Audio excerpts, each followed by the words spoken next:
Lisa Ruble from Quilty Zest, and I'm going to walk you through sewing the Medallion Magic Block of the Month from Sit and Sew Fabrics. I'm really excited about this quilt. I designed it as a medallion style quilt that you build from the center out. So instead of making 12 or so different blocks and then putting them together at the end, we're going to be growing this quilt each month as we sew more blocks and add them around our center block. So let's take a look at what is in this quilt kit. We've got the pattern, and it starts out with just the instructions for the first month and then a peek on the back of the full quilt. We're using this great color palette of neutrals plus blues and greens to create a quilt that will look lovely in any home. So before we get started, let's talk about thread as well. When I'm sewing a quilt that has a lot of different colors and a lot of different values in it of those fabric colors, I like to choose a neutral thread so that I can use the same thread throughout and not be changing every single time. So I've got a box of the Katona from Madeira here, and there's a nice little selection of colors in there, and I'll show you the ones that I would use specifically for this quilt. Gray is a great neutral color because it kind of camouflages itself with light, dark, and medium fabrics, and this is color number 691. This is a darker gray. There's also a lighter gray. This is 690. Or you can go in the cream or beige family, and this is color 504. So I recommend any neutrals along these lines because they'll work with the full range from light to dark fabrics and won't show as you're piecing.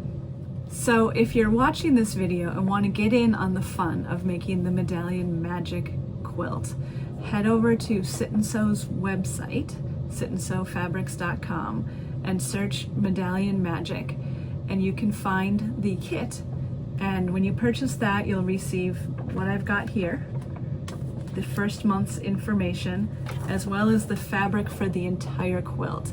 And then each month you'll receive directions via email, as well as a link to one of the videos of me putting those blocks together as well. So you can sew along with me or just use the directions you get every month.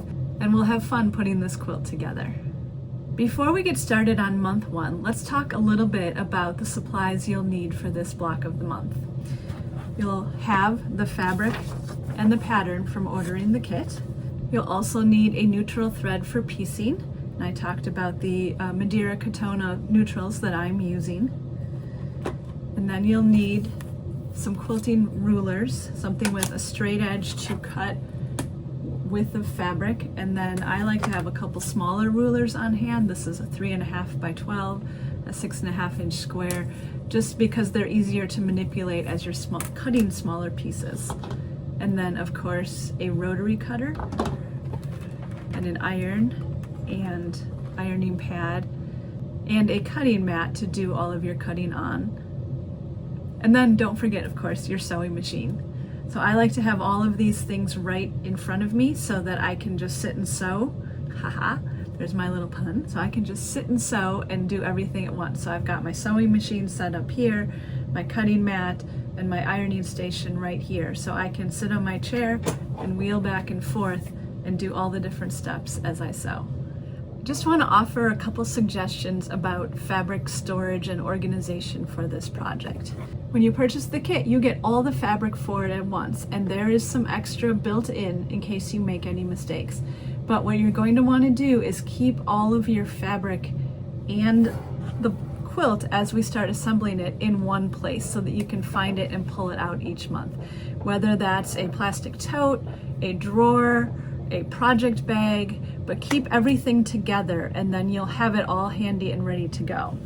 So any scraps that you have left, any partial rows, additional squares, anything left after you cut, keep those pieces as well, because you may find down the road that when you're going to cut the pieces for a particular month, that you can start out cutting off of one of these rather than cutting off of the yardage. It's just a way to use your fabric as efficiently as possible, and if you keep it all together, then you don't have to go hunting for it when it's time to sew each month. So here's a quick look at month one. This is the center block that we make in the first month on our way to making the entire Medallion Magic quilt. So I hope you'll join me on this fun sewing adventure.